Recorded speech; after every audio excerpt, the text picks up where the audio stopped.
हाँ खुशहाल कर दिया हो बाबा आपने कमाल कर दिया हमारे बाबा आपने कमाल कर दिया।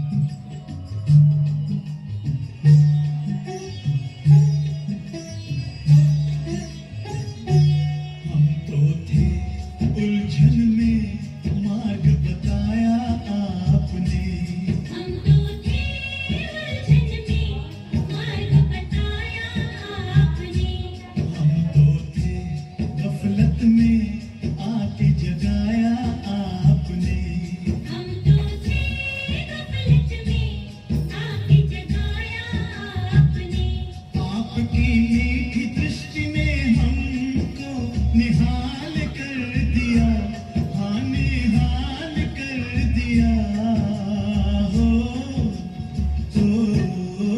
बाबा आपने कमाल कर दिया हमारे बाबा ओ प्यारे बाबा आपने कमाल कर दिया।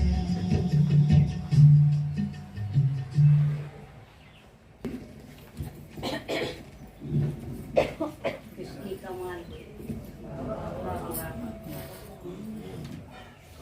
तो बाबा की कमाल की आज मुरली दी।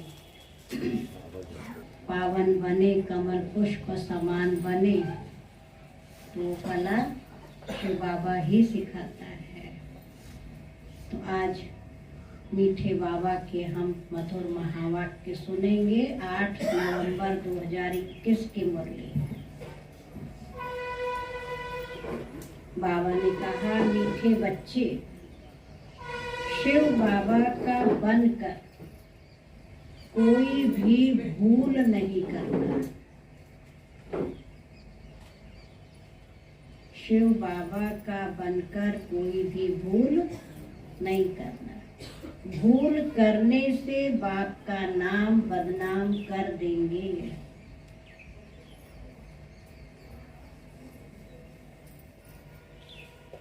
प्रश्न है, सबसे बड़ी प्रवृत्ति किसकी है और कैसे? प्रवृत्ति माना गृहस्थी परिवार। तो सबसे बड़ा परिवार, सबसे बड़ी गृहस्थी किसकी? बाबा की। आप सबकी तो 2-4 बच्चों की होगी और शिव बाबा की कितनी बड़ी है? पूरा विश्व ही उसके बच्चे हैं। और सबको संभालते भी बाबा कितना न्यारा प्यारा। बाबा फंसते कहीं और कितना बाबा को प्यार होगा बच्चों से? नहीं है। बाबा का ज्यादा है या बच्चों का? है ना? तो बाबा ने कहा शिव बाबा की सबसे बड़ी प्रवृत्ति है। भक्ति में सब त्वमेव माताश्च पिता कहकर पुकारते हैं। तो प्रवृत्ति वाला हुआ ना। भक्ति में सब त्वमेव माताश्च पिता कहकर पुकारते हैं तो प्रवृत्ति वाला हुआ ना। परंतु जब तक वो साकार में ना आए तब तक उनकी कोई प्रवृत्ति नहीं है।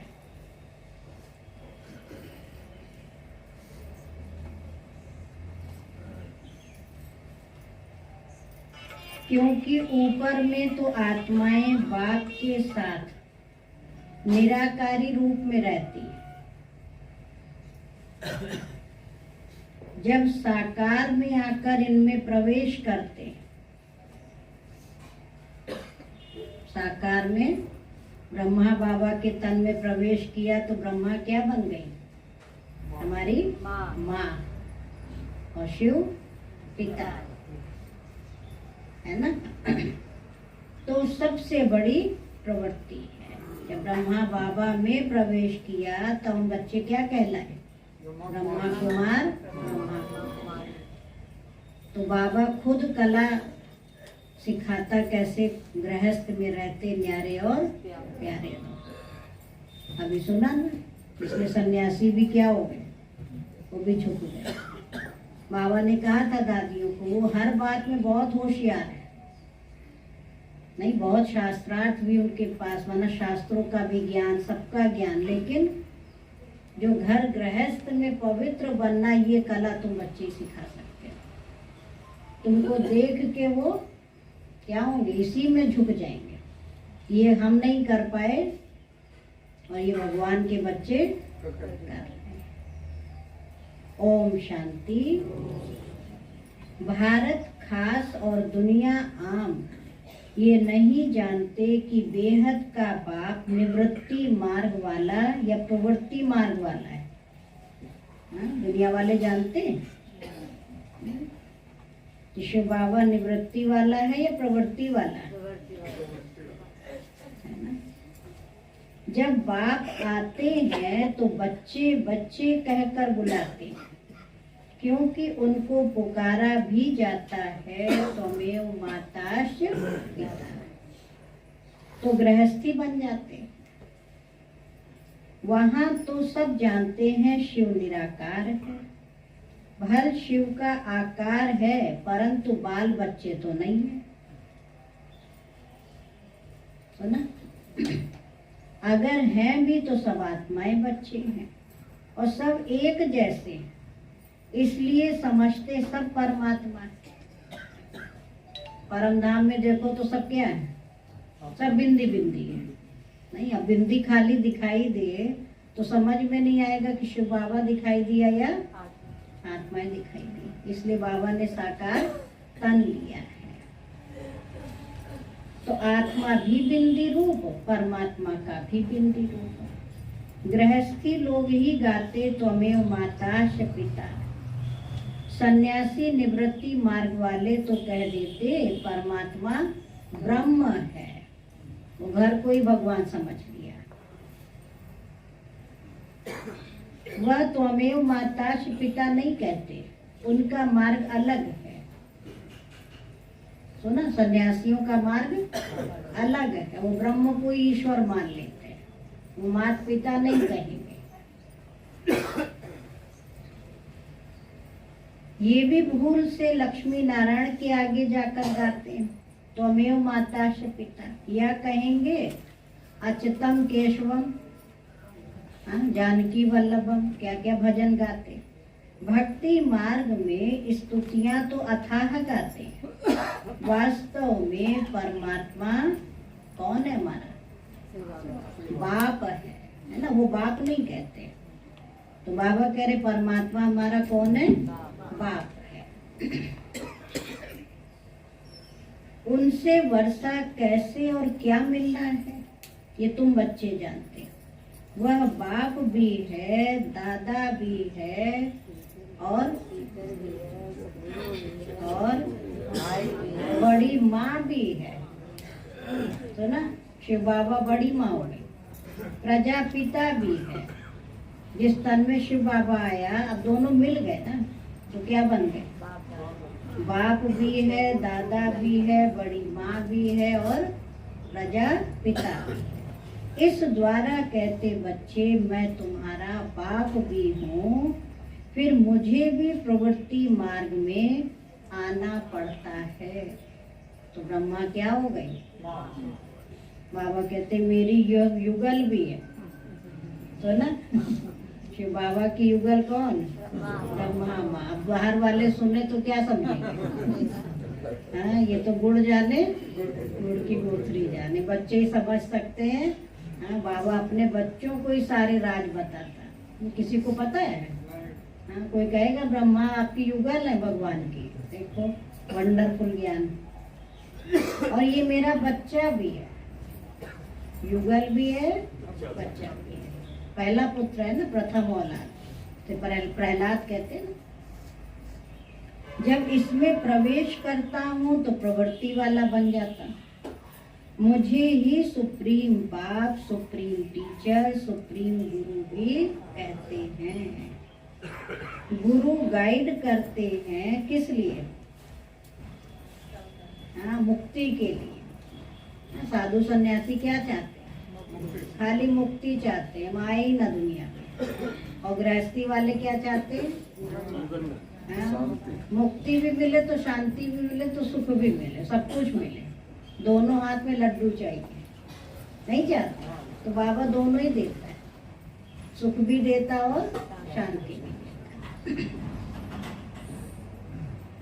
वो तो सब झूठ है, ये सत्य है। अंग्रेजी में परमात्मा को ट्रुथ कहते हैं। तो ट्रुथ क्या कर सत्य बताते, यह भी किसको पता नहीं है। हम तुमको भी पता नहीं था, तो जैसे नई बात हो गई।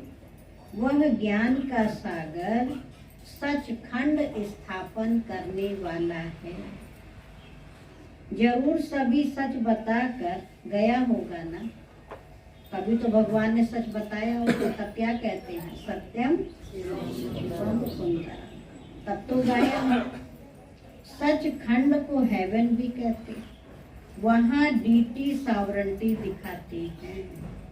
सत्युग में क्या था? दैवी घराना था, पवित्र घराना। अभी है पुरानी दुनिया, फिर नई दुनिया होने वाली है।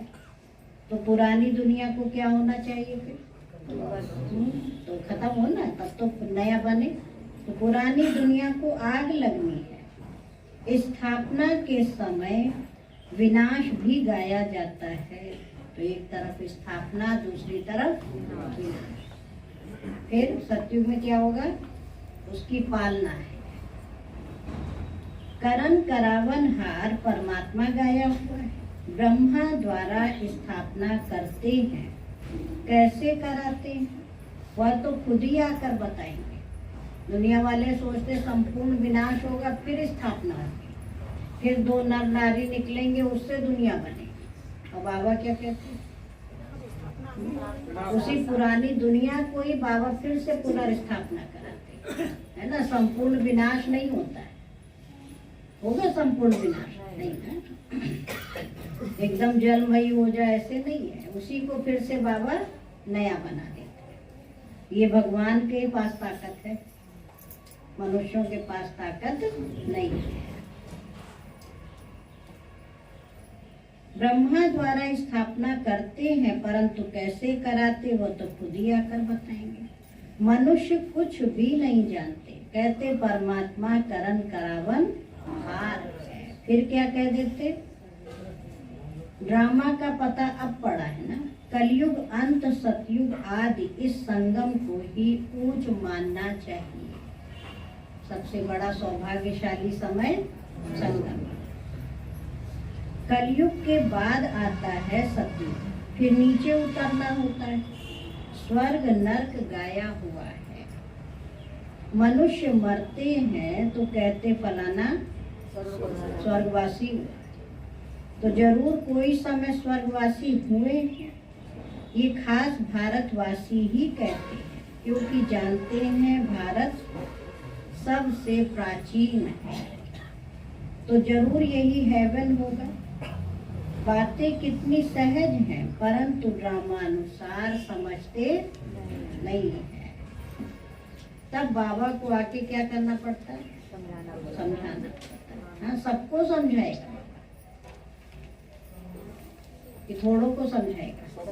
हाँ, बाबा का अंतिम प्रणाम करने, सलामी भरने सबको आना है। पुकारते भी हैं, बाबा आओ, आप में जो नॉलेज है वह आकर हमें दो। ये कौन पुकारता है? सब बच्चे पुकारते। पतितों को पावन बनाने आओ, फिर कहते हमारा दुख हर कर हमको सुख दो। परंतु ये पता नहीं है कि क्या नॉलेज देंगे। गाया सब ने, लेकिन कौन सी नॉलेज बाबा देगा आके ये नहीं मालूम। क्या सुख देंगे? अब तुम बच्चे जानते हो वह बाप है, तो जरूर बाप से रचना हुई होगी। शिव बाबा कौन है? वह बाप है तो जरूर उनसे फिर रचना हुई होगी। फादर माना रचता। बच्चे ने फादर कहा तो वो क्या हो गया? क्रिएशन ठहरी ना, है ना। बच्चा क्या बन गया? वो क्रिएशन है, रचना है, और पिता रचयिता। क्रिएशन भी जरूर कहाँ से पैदा हुई होगी, फिर बच्चों को प्रॉपर्टी भी दी होगी। ये तो कॉमन बात है, इसलिए ही मुझको बुलाते हैं। क्या कहते हैं शिव बाबा को? त्वमेव माताश्च पिता त्वमेव। तो बाबा सबसे बड़ा गृहस्थी हुआ ना, कितने बच्चों वाला है, और फिर भी एकदम न्यारा है। बुलाते भी हैं, हे माता पिता आओ, आकर हमें पावन बनाओ। अब फादर तो है, परंतु मदर बिगर रचना कैसे हो सकती? तो फादर है तो माँ के बिना रचना कैसे होगी? ये फिर यहाँ रचना बाबा कैसे रचते हैं, यह है बिल्कुल नई बात। यहाँ भी बहुतों की बुद्धि में ठहरता नहीं है, और सब जगह सिर्फ परमात्मा को फादर कहकर बुलाते, और यहाँ दोनों है, मदर और फादर। तो खाली गॉड फादर कहते, गॉड मदर नहीं कहा है, दुनिया वाले नहीं कहते। लेकिन बाबा के बच्चे बने तो अब पता चला कि माँ भी है और पिता भी है। तो प्रवृत्ति मार्ग हुआ ना, वहाँ सिर्फ फादर कहने से उन्हों को मुक्ति का वर्षा मिलता है, और वो आते भी पीछे। सन्यासी कब आए? हाँ, लास्ट में, बाद में है ना, 1500 साल ही तो अभी है।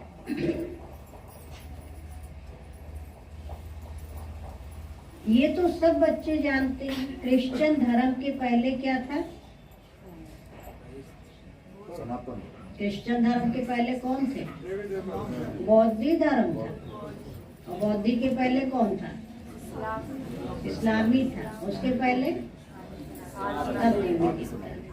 उल्टा पीछे बाबा ले जाना है, पहले आगे जाओ फिर पीछे जाओ, दोनों तरफ से याद होना चाहिए ना। तो बाबा कह रहे क्रिश्चियन धर्म के आगे बौद्धी धर्म था, उनके आगे इस्लामी धर्म था। इस सीढ़ी में और धर्म तो है नहीं, इसलिए गोले के बाजू में रखना चाहिए। गोला अपना सृष्टि चक्र। ये है पाठशाला। अब पाठशाला में सिर्फ एक किताब थोड़ी होगा, पाठशाला में तो मैप्स भी चाहिए। वो जिस्मानी विद्या तो काम में नहीं आएगी। मैप्स से मनुष्य झट समझ जाएंगे। ये तुम्हारे मुख्य मैप्स हैं। कितना विस्तार से समझाया जाता है, फिर भी पत्थर बुद्धि समझते नहीं है। बाबा ने समझाया है, प्रदर्शनी में त्रिमूर्ति पर ही पहले पहले समझाना है। ये तुम्हारा बाबा है, वो तुम्हारा दादा है। ज्ञान कैसे देवे, वर्षा कैसे देवे?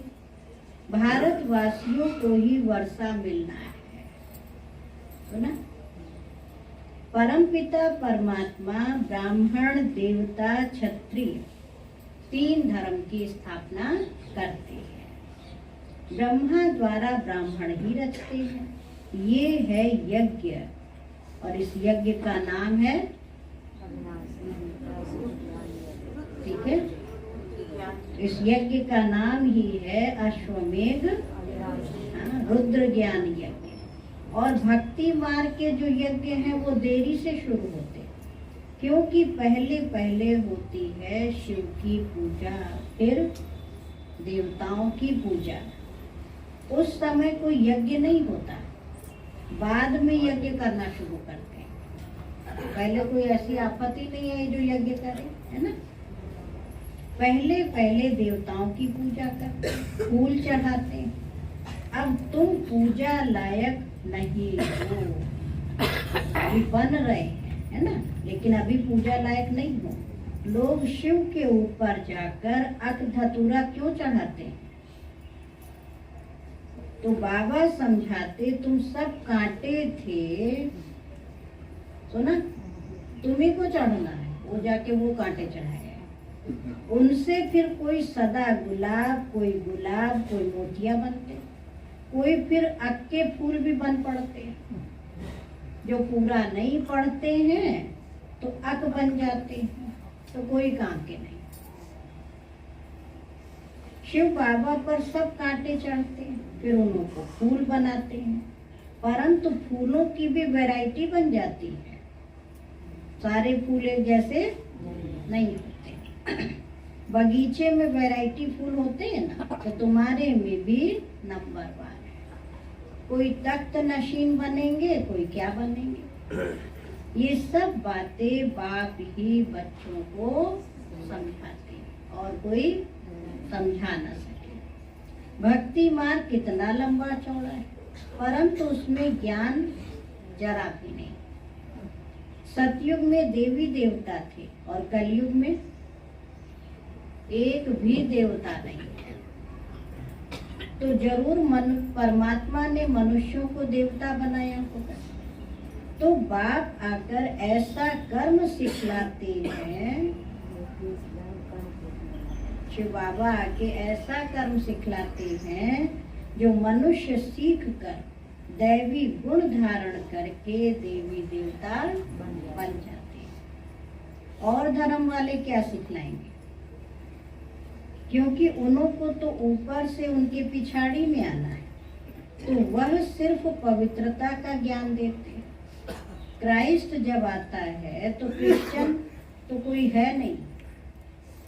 जब क्राइस्ट आए तो उस समय कोई क्रिश्चियन नहीं था पहले, ऊपर से उनकी पिछाड़ी आते हैं। बाबा ने समझाया है मुख्य धर्म है 4। जो धर्म स्थापन करते हैं उनका जो शास्त्र है उनको कहते हैं धर्म शास्त्र। जो धर्म की पुस्तक बनाई उसका नाम क्या रख दिया, धर्म शास्त्र। तो मुख्य धर्म शास्त्र कितने हुए, 4। बाकी सब है छोटे छोटे धर्म जो वृद्धि को पाते रहेंगे। इस्लामी धर्म का शास्त्र अपना, बौद्धियों का अपना। तो धर्म शास्त्र सिर्फ यही ठहरे। ब्राह्मण धर्म तो अभी है, और ब्राह्मणों का धर्म शास्त्र, हाँ, ब्राह्मणों का धर्म शास्त्र कौन सा है? अभी बाबा तो मुरली सुनाना, कोई मोटा धर्म ग्रंथ भी नहीं है कहीं? तो सच्चा सच्चा क्या कहेंगे, गीता है ना, सर्वशास्त्रमयी शिरोमणि श्रीमद् भगवत गीता। तो उन ब्राह्मणों को समझाना है कि परमात्मा जब ब्रह्मा द्वारा आकर ब्रह्मा मुख वंशावली रचते हैं तो वही सच्चे सच्चे ब्राह्मण हैं। तुम तो प्रजापिता ब्रह्मा की औलाद हो ही नहीं। बाबा के उनको समझाओ जाके। तुम सिर्फ अपने को ब्राह्मण कहलाते हो, परंतु अर्थ नहीं जानते।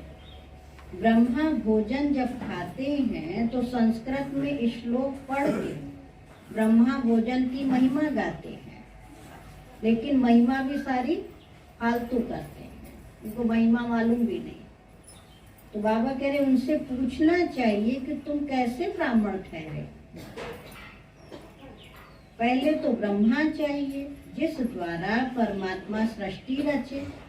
तो वास्तव में सच्चे सच्चे ब्राह्मण कौन है ना? बाबा कह रहे तुम बच्चे हो सच्चे सच्चे ब्राह्मण। ब्राह्मणों को तो चोटी दिखाते हैं ना विराट रूप में, फिर ब्राह्मण दिखाते ही नहीं, ब्राह्मण गुम कर दिया। तो ब्राह्मण आए कहाँ से? तुम अपने को ब्राह्मण कहलाते हो तो परमात्मा जब आकर ब्रह्मा द्वारा नई रचना रचे तब ब्राह्मण हो। फिर वही ब्राह्मण क्या बन जाते? देवी देवता, है ना? तो ब्राह्मण ऊंचे हुए या देवी देवता, है ना? ये सब बातें बाबा समझाते। अलिफ बे, बाकी है सब डिटेल की बातें। भक्ति का भी समझाना पड़े। बाबा कह देते तुम कोई भगत हो, बाकी बाबा का गुस्सा आदि नहीं करते। बाबा को कभी देखा गुस्सा करते? हाँ? मीठे बच्चे की जगह कुछ और बोलते बाबा। हाँ? बाप समझानी तो देगा ना, क्योंकि बच्चे अगर भूल करते हैं तो नाम किसका बदनाम होता है? बाबा का, शिव बाबा का। इसलिए बाबा बच्चों के कल्याण अर्थ शिक्षा देते हैं। समझो इनसे कोई भूल हो जाती है ना, ब्रह्मा बाबा से कोई भूल हो जाती है, फिर तो भी उसको सुधारने के लिए ड्रामा में नूंद है। बाबा गलती तो करेगा नहीं, मानो हुई भी तो बाबा क्या करें? हाँ, उसको सुधारने के लिए भी ड्रामा में नूंद है, उससे भी फायदा निकलेगा, क्योंकि ये बड़ा बच्चा है ना। ब्रह्मा बाबा कौन? बड़ा बच्चा। सारा मदार इस पर है, इनसे कोई नुकसान नहीं होगा। क्या बाबा ने कह दिया? ये कहते हैं ऐसे करो तो कर देना चाहिए। ब्रह्मा बाबा ने कहा ऐसे करो तो कर देना चाहिए। आज हमारे बड़े निमित्त हैं दादियाँ बहनें, बाबा कह रहे कहिए तो करना चाहिए ना, अभी बड़े हैं। ये कहते हैं तो ऐसे कर देना चाहिए, तो नुकसान से भी फायदा निकल आएगा, क्योंकि आपने निश्चय बुद्धि हो के किया है कि ये शिव बाबा का आदेश है और हमें करना है। तो बाबा कह रहे नुकसान में भी फायदा निकल आएगा। नुकसान की तो कोई बात ही नहीं, हर बात में कल्याण ही कल्याण। अकल्याण भी ड्रामा में था, अगर हुआ भी तो क्या सोचना, ये भी ड्रामा है, क्योंकि बाप है कल्याणकारी। भूले तो सबसे होती रहेंगी ना, परंतु अंत में कल्याण तो कोई भी हालत में होना है, पक्का कर। भले दिखाई दे रहा अकल्याण, लेकिन बाबा ने क्या कह दिया? हाँ? हर हालत में कल्याण होना ही है, क्योंकि शिव बाबा है कल्याणकारी। सबका कल्याण करना है, सबको सद्गति दे देते। अब सबकी कयामत का समय है, पापों का बोझा सबके सिर पर है, तो सबका हिसाब किताब चुकता होगा।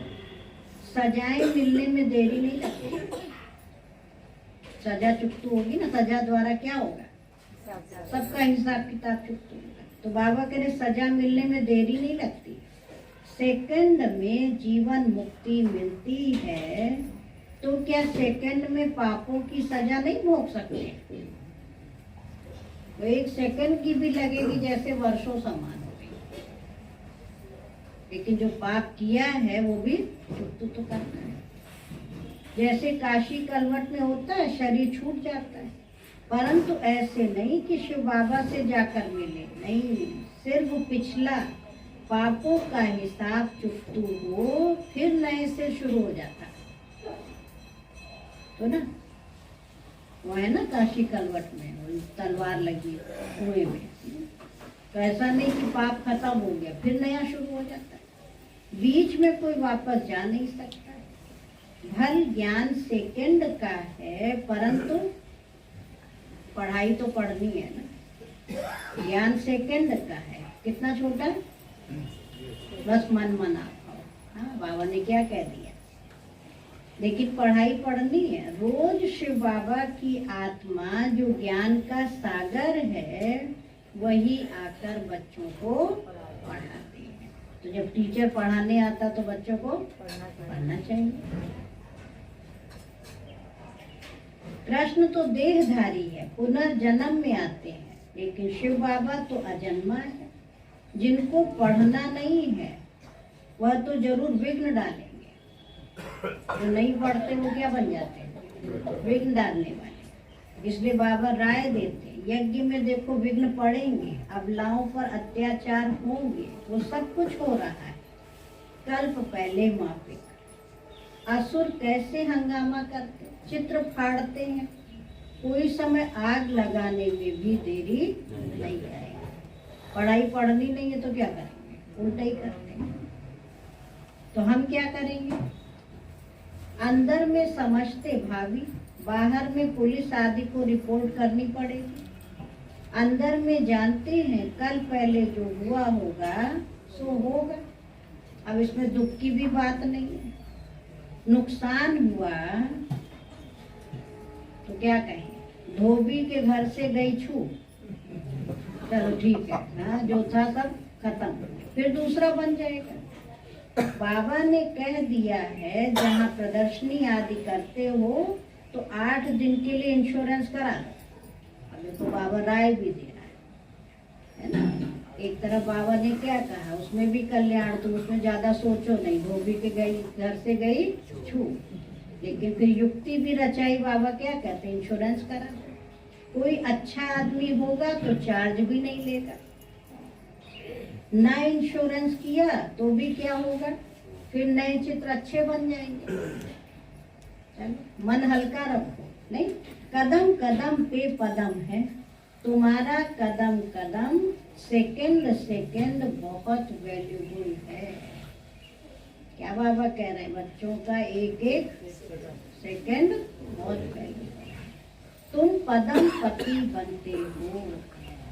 21 जन्मों के लिए बाबा से वर्षा लेते हो, तो कितना अच्छी रीति समझाना चाहिए। वहाँ स्वर्ग में तुम्हारे पास कितने होंगे, अनगिनत धन होगा, गिनती की बात ही नहीं है। हीरे मोती ऐसे ही पड़े होंगे जैसे पत्थर। इसलिए बाबा कहते तुम पढ़ाई पढ़ लो, बस चिंता करो इस पढ़ाई की, बाबा को याद करने की। तो सोचो कितना बाबा तुमको धनवान सुखी बनाते हैं। इनकम कितनी बड़ी है, प्रजा भी कितना साहूकार बनती है। ये है सोर्स ऑफ इनकम। कितने जन्मों की, 21 जन्म। और अभी भी देखो तो कलयुग के अंत में ऐसा कोई बाबा का बच्चा नहीं होगा जो कहे मुझे दाल रोटी भी नहीं मिलती। ये भगवान की गारंटी है। बस एक जन्म पढ़ना और पूरा कल्प खा ही रहना, होगा तो नहीं कोई बाबा का बच्चा। हाँ, सतयुग की तुलना में इतने सुखी नहीं, लेकिन कलयुग के अंत तक भी इतना दुखी नहीं। ये है मनुष्य से देवता बनने की पाठशाला। पढ़ाता कौन है, हमारा बाप पढ़ाता है। खुशी हो ना, शिव बाबा कौन है, हमारा बाप है। बाबा बाप बाप क्यों कहता है, किसी बहन ने कहा बाबा बाप बाप क्यों कहता है, अच्छा शब्द बोले ना, पापा है, पिताजी है। बाप थोड़ा देहाती लगता है, लेकिन बाप शब्द में हक नहीं है। कितना भी एजुकेटेड होगा, बहुत अंग्रेजी बोल रहा होगा, तो भी अपने घर में अपने बाप के घर से क्या सीख के आई, और हक भी जमाएंगे कि मेरे बाप का घर। और बाप भी कितना भी पढ़ा लिखा होगा, बेटा तुम्हारा बाप जिंदा बैठा चिंता ना कर, बाप ही कहेगा ना, तुम्हारे पापा बैठे नहीं कहते। तो बाप शब्द में अधिकार है, हक है, इसलिए बाबा कहते मैं तुम्हारा बाप। और कोई बच्चा नहीं सुधरता तो क्या कहेंगे, समझते हो तुम्हारे कौन है, नहीं कहते तुम्हारे बाप है, समझ लेना, तो भी बाप कह के सुधारते। तो बाबा कहते बच्चे चिंता नहीं करो, तुम्हारा बाप बैठा है ना। तो तुम्हें कौन पढ़ा रहा है, हाँ, इतना अधिकार हो, हाँ, हक से कि हमारा बाप हमें खुद हमारे स्कूल में पढ़ाता है। फिर ऐसी पढ़ाई में गफलत नहीं करनी चाहिए।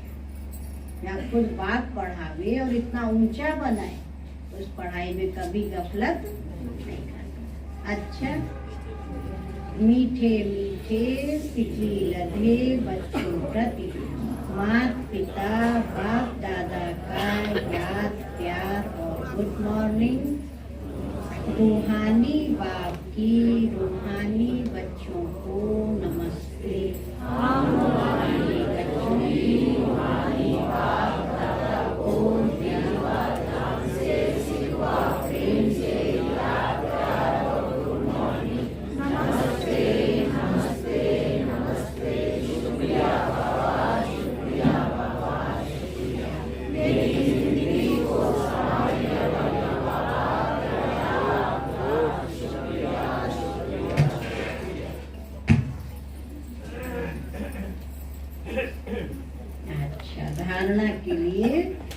एहसान है। दिन भर शुक्रिया करते। कल भी दीदी ने क्या कहा, अमृत बेले से कुछ ना करो, शुक्रिया शुक्रिया बाबा शुक्रिया। फर्स्ट पॉइंट है सदा स्मृति रहे कि इस कल्याणकारी युग में हर बात में कल्याण है ना। कुछ नुकसान भी हुआ उसमें भी कल्याण। कल सुनाया था ना कि वो पंडितों ने भगा दिया बहनों को, जाओ, उसमें भी कल्याण। तो गंगा घाट पहुंच गए, हाँ? वहां भी पहुंचे तो भी कल्याण। तो निमंत्रण मिल गया कुंभ मेले का, नहीं तो हर बात में कल्याण सोच के देखो दादियों ने खुशी खुशी सेवा किया। तो बाबा ने आज क्या पक्का करा दिया, कोई भी नुकसान हो उसमें दुखी नहीं होना, कल्याण है। हमारा अकल्याण हो नहीं सकता। क्यों? हमारा बाप ही कल्याणकारी नहीं। आज बाबा ने क्या कहा, आप कल्याणकारी है, इसलिए कभी अकल्याण हो नहीं सकता। हर बात में कल्याण समझकर सदा निश्चिंत रहना है। सेकंड पॉइंट है सदा गुलाब बनने के लिए पढ़ाई पर पूरा पूरा ध्यान देना है।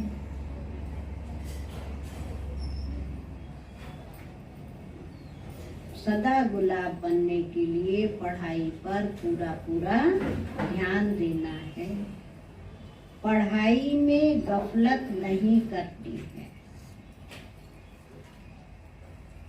अक्का फूल नहीं बनना है।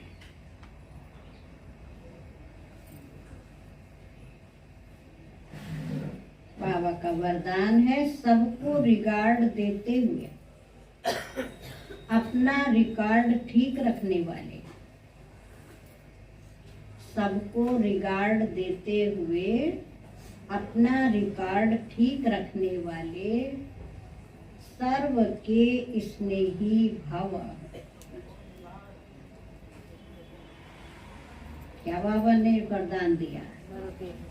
सबको रिगार्ड देते हुए अपना रिकॉर्ड ठीक रखने वाले सर्व के स्नेही।